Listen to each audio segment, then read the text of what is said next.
तर ही ताजी दृश्य आपण बघू शकतोय। अजित पवार हे चैत्यभूमीवर दाखल झाले आहेत। त्यांच्यासोबत जयंत पाटील आणि इतरही राष्ट्रवादीचे नेते आपल्याला पाहायला मिळत आहेत।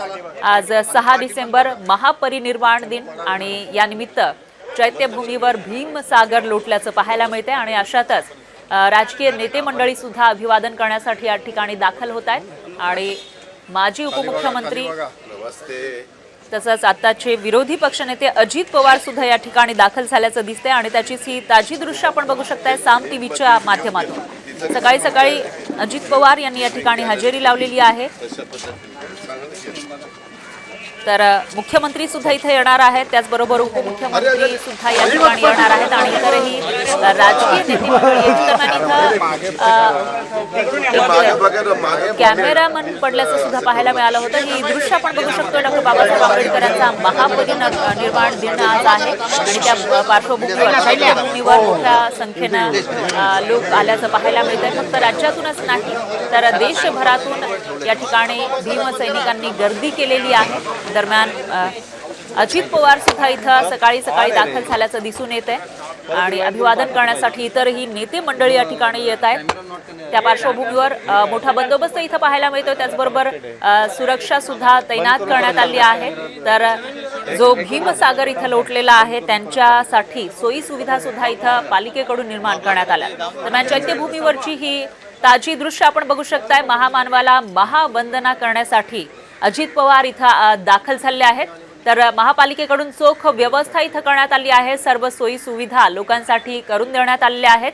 आता आज दिवसभर या ठिकाणी रेलचेल असणार आहे। दरम्यान मागील काही दिवसांपासून या ठिकाणी भीमसैनिक यायला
सोबत आहे।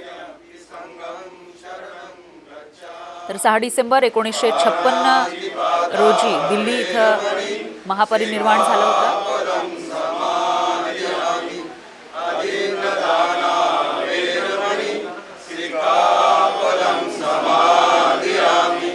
कामे सुमित्राचारा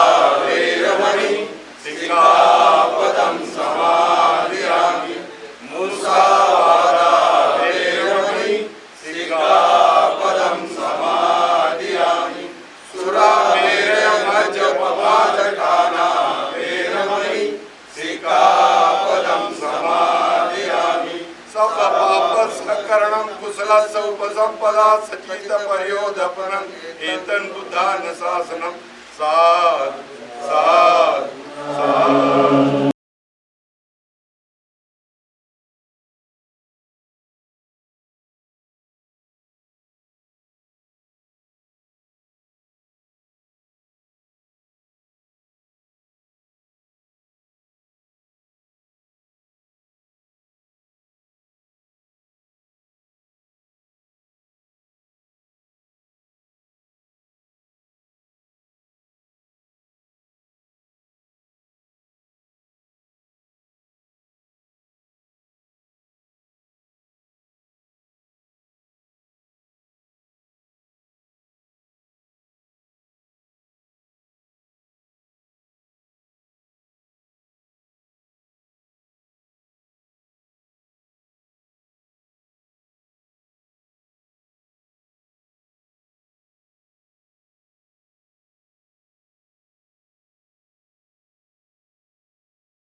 शरण